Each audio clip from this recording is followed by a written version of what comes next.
What's good, y'all, and welcome to my review for Saw X, Saw 10, whatever you want to call it. Finally! My God, did these motherfuckers take their sweet-ass time with releasing this movie on streaming, man. Because I remember it was months and months and months, like way longer than I feel like it would usually take for a movie to go on streaming by their own platforms, and it's not even on Peacock for some reason. Starz has it. For some reason, I'm not entirely sure why, but yeah, they have it. Peacock still doesn't have it, which is weird because they, Lionsgate and like their movies are usually on Peacock. So I don't know what the holdup with this movie was, but regardless of such, man, this movie was fucking awesome. I don't know where I would rank this in the chronology of my favorite Saw movies, because, it has been years since I binged the original movies, many years ago. Then there was Jigsaw in 2017 that I reviewed. Then there was Spiral, which I don't think I ended up reviewing, but that one was amazing as well. Like in 2021, I want to say that was. So I'm not going to come here and say this is the best one, this is my favorite or whatnot. I think for me personally, I would probably put this in like the top 3. I think my favorite one would probably be Saw 1. It might be like Saw 2 or 3 instead, depending on what my thoughts were back then of each of those movies. But it was definitely an incredible movie. But yeah, man, Saw was fucking awesome, man. This movie was so incredible. Like, you guys know me. I'm a big Saw guy. You guys know me. I love my gore and horror movies. I am a fiend. I love a gore fest, man. You guys know slasher is my favorite subgenre of horror. So obviously, I would adore the Saw movies, man. I've loved all of them, and there isn't even a one. Even the ones that everyone say like the bad ones, like 4 and 5, I think are like widely considered as the bad ones. Maybe 7 as well. I'm not entirely sure. I still very much enjoy them. Those were probably my least favorite ones. But I still love those movies and enjoyed the hell out of them. But yeah, man, this movie was fucking a lot, honestly, better than I was expecting it to. Like, I thought the movie was gonna be a blast, a good time, but like, there was definitely a bit more emotion to this movie than we typically see from the Saw franchise. A bit more, especially with John Crib. They definitely do a lot to humanize him in this film. I don't know if this is going to be the last Saw movie, period. If we're going to get any more sequels, maybe set between the events of the first movie, just so, Tobin Bell can keep appearing in them. I don't know if they're going to go and, continue more with Spiral. That one was so cool, man. I like they went back to the crime drama aspects of the first Saw movie with that one. I would love to see more movies like Spiral, honestly, man. Like, going back to the crime drama a bit of it, man, because I thought that was really cool. And it was so refreshing to see that once again in Spiral, which we haven't saw since the first movie. And so I would honestly, if they're doing more Saw sequels, I would like to see them be more like Spiral, honestly. Be more of crime dramas compared to just the torture porn gore fest, which, because I feel like there isn't really much more you could do with the Saw franchise, and that one we've done that enough with the 7 movies and Jigsaw. But I think we can still get some more from the Spiral side of things, making them more crime dramas. That's just my personal opinion. But yeah, man, this movie was awesome, and the ending.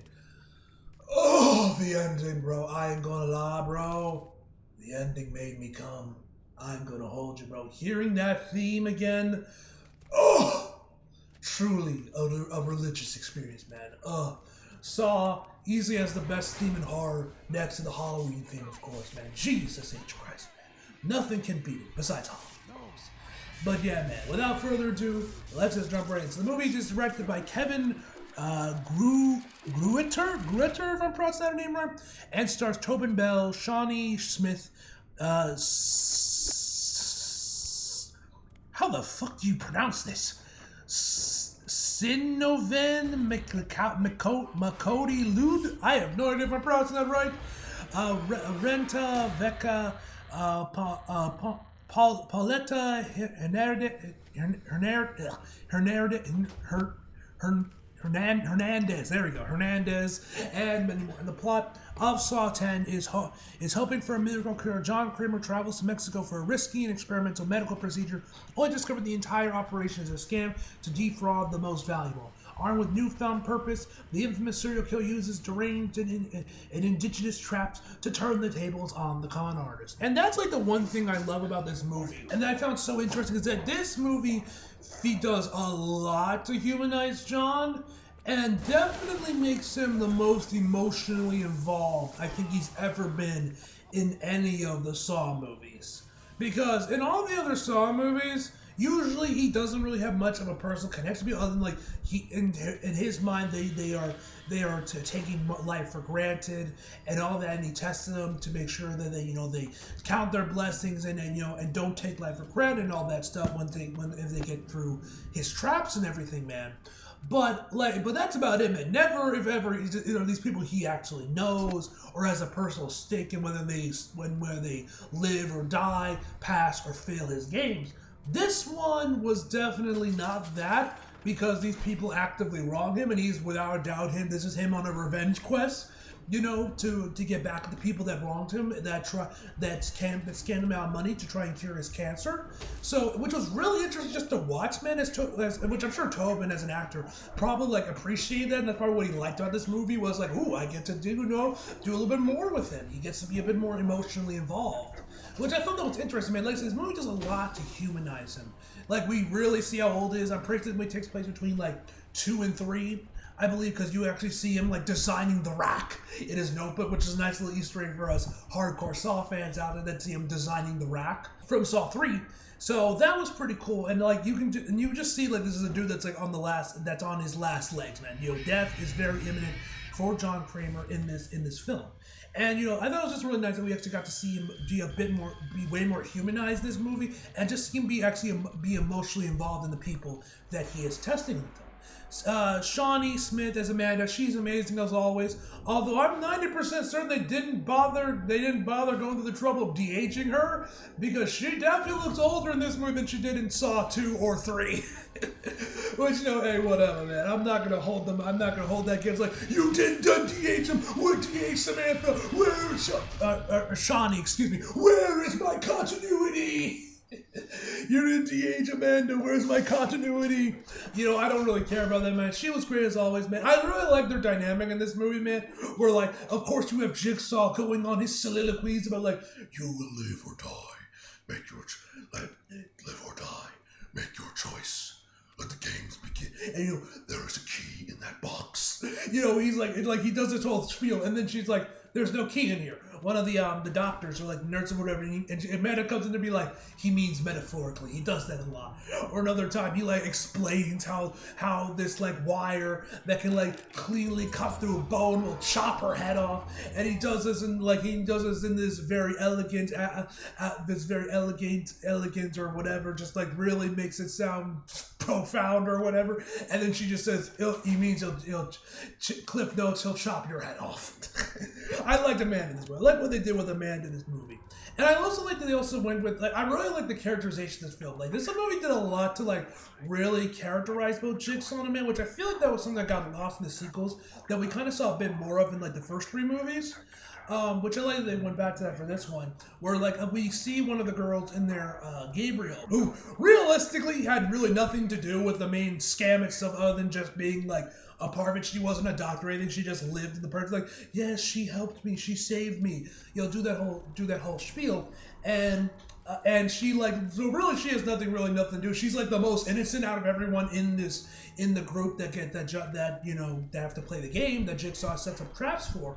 And she's also, we also see that she's a hooker and a drug addict seemingly. And we guys know Amanda was a drug addict when we first saw her in the first Saw movie. So you get to see Amanda start to feel sympathy towards Gabrielle and actually try to help her out a little bit, which I thought was cool. Once again calling back to the first movie with Amanda, with that man. But yeah, the characterization. But I gotta give a huge shout out to Sinovin. How the fuck you pronounce this woman's name? As Cecilia. This, man, she plays the most reprehensible human being out there, man. There is not a single good bone in this woman's body, man. She is just pure evil and just an opportunist, man, that doesn't give a fuck about the people she's scamming, man. Now, we have gotten the occasional douchebag asshole, irredeemable person in the Saw movies. We've got a handful of those throughout the 7 movies, but nobody to this extent, man. This woman is straight up a bitch. She is a bastard. She is a cunt. Whatever word you want to use to describe this woman, it is true, man. She is just truly irredeemable, man. There is nothing redeemable about this woman. That was what I was looking for. That I've ever to exist in the Saw movies, man. Truly, truly evil. And that was like honestly a little bit refreshing, because actually we don't really get that in Saw movies, especially what happens with her character later on in the movie. I really like the characters movie. Like, I think this one had some of the best characters we've got in Saw since at least like the first couple of ones, man. I really dug the characters in this movie. The traps are obviously phenomenal as always, man. The practical gore is spectacular, man. Ugh, looks after great. I was cringing. I was squeezed. I was screaming, bro. The whole 9 yards, man. The gore in this movie is absolutely fantastic, and the traps are pretty creative too. I like some of the traps in here, man. Like obviously you have the one in the trailer that I had some issues with, which we'll talk about when we get to the day part. But one of the traps, like you guys, which one of the traps I thought was pretty cool, where the dude had to like cut off a piece of his brain matter in order to get out. I had to cut a piece of his brain matter to get out, but he ends up not failing. He ended up failing the test because he didn't do it quick enough. And actually, like they had like these heat, like wires or whatever that like heat up like a casting iron or something like along those lines, like an iron or like something along those lines. That heats up. They like close in on his face like the Venus flytrap from Saw 2. I want to say that was the one that was in there, but it's in the shape of like a Mayan or Aztec mask, which I thought was a nice little touch to add that to the trap. That it looks like a Mayan or Inca or Aztec, one of those ancient Mexican civilizations. So I thought that was a nice little. I thought that was a nice little added touch there, man, with that trap. There was Gabriella's trap, which I thought was kind of interesting, where she has to like basically she's like strung up, she's basically strung up on these chains, one on her arm, one on her leg, and she's like dangling up above, and there's like this heating fan that's like slowly like burning her flesh off. That's slowly burning her, and she has to like break her arms and legs in order for them to slip out the handcuff for her to get out. And the doctor, the main doctor chick that's like the head of the operation, scamming people, she tells her to like go for her arm first, so that way she would swing out of the way. Which she does that, but then the fan just moves, which I thought was funny. Honestly, if you ask me, I think it would have been smarter if she did her foot first, because then it would have been smarter to do her arm first, her hand first, because then she would have just fallen to the ground. Unless thinking like go right to the bottom of the floor, she would have gotten out no issue. So I feel like which was what Gabriel was about to do until the doctor told her to go the other way. So it looks like Gabriel was gone the right track before the doctor made her change course. But yeah, traps are good, man. The music is pretty good, man. Like I said, the Saw theme. Hear the Saw theme again after God knows how many years, man, was orgasmic, man. Oh, truly a religious experience whenever that theme is playing, man. It was so fucking good. But anyway, guys, yeah, and the ending was great as well, like I mentioned before as well, and I already mentioned the characterization for humanizing John and everything, man. And as far as negatives, I will say one was with the trap that was in all the trailers with the X shape with the eyes, because how this trap comes about, and I hate it when I'm pretty sure I've mentioned this in previous videos. I'm pretty sure I mentioned how much I hate this shit in movies, especially when that shit's used in trailers. Where they have the trap, where the whole trap with that one is like they got these goggles to this dude's eye, who we find out is like there's this like chronically ill patient, probably dying of cancer or some sort of or some other very debilitating disease, and he's like on his bed, dude's asleep, and this janitor guy comes in there and tries to rob some of his jewelry to of course make money off it, or melt for money, or melt for market, whatever, get money, sell them, whether selling them or melting them, he's gonna get some money from these. And John notices this, man, and then it cuts, and then John sees it behind the door glass, and then it cuts to when he has him strung up on the trap and everything, man. And I remember thinking when this was going on that this trap was surprisingly simple, and relative, because we've seen some of the other traps people have to do in the Saw movies, where they've had to cut over their eyes, cut open their fingers, chop off a fucking leg, then the rack, all of these elaborate, gruesome traps. And for this guy, all he has to do is move a dial to just break all the fingers in his hand. I was like, that is surprisingly simple. I figured it would have been a bit more gruesome with Jigsaw, because usually he's a bit more creative, I guess, with it than that, and a bit more gruesome with kills when what they have to do in order to get out. But this time it was probably one of the more simpler traps in the Saw movies from this one. And then he ends up failing to break all his fingers. And then like we find out basically the tubes that are connected to him are basically connected to a vacuum, and they literally just suck out his fucking eyes, man. It was absolutely good. And that's revealed to be all in his head, which pissed me off to no end. You guys know I fucking hate that shit in movies. Whenever they show something, it ends up just being like a dream sequence or in their head, man. That shit just bugs me, man. I always hated that shit. And especially when you do trailers like with this, and of course with the big one was Twilight Breaking Dawn Part 2 with the massive fight being all, you know, a vision. I was so pissed off about that, man. I was so pissed off, man. That angered me so much when I saw that movie, especially with Twilight. That really pissed me off. I'm like, damn, all the marketing was a lie.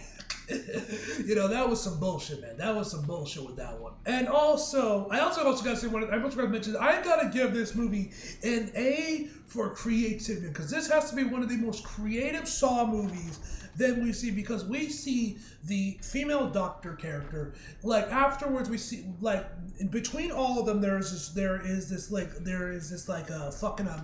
tray on wheels that contains Amanda's cloak, her, I think it was like either her jacket or one of the other characters' jackets, as well as the chick's phone. She puts it like around the middle of the room, far away from any of them could ever grab it, because they're all either chained up to something or because they're all chained up. But what she ends up doing after the first kill, which I believe her name was Victoria, gets killed, she drags her corpse over, opens up her midsection, pulls out her fucking intestines, and then uses it as a rope to pull it over in order to grab her phone to call someone. And like, after you get over the initial shock of, oh my god, you sick bitch, you out here, you know, using, cutting a dead person open and using their intestines, you're like, damn, that is really fucking smart. I give you an A for creativity, because man, that is probably one of the most creative things I've ever seen in a Saw movie. Hell, in a horror movie, just in general, man, like very clever. I will have to give her that. But anyway, as I was saying, to not get too deep into spoilers, man, I didn't like which characters ended up surviving. That's all I'm gonna say. There was a character that I was hoping would die, doesn't die. Then again, the ending kind of makes up for where I wasn't completely disappointed and pissed off. But I would have liked to see certain characters die that didn't end up dying. That's all I'm gonna say without getting too deep into spoilers. But yeah, man. This movie was fucking incredible, man. I absolutely had an absolute blast watching Saw 10, man. I don't know if we're getting another one. I don't know if we're gonna get one more in the vein of Spiral. Who knows? This could be the end of the Saw franchise, and if it is, went off on a hell of a note, man. Anyway, guys, that's this video off. I give this my favorite movie. It's gonna be a 10 out of fucking 10, ladies and gentlemen. As always, hope you guys enjoyed the video. Like every day, subscribe if you're new. Follow my social if you feel like it. Link subscribe below. And as always, come out for more. See you guys next time.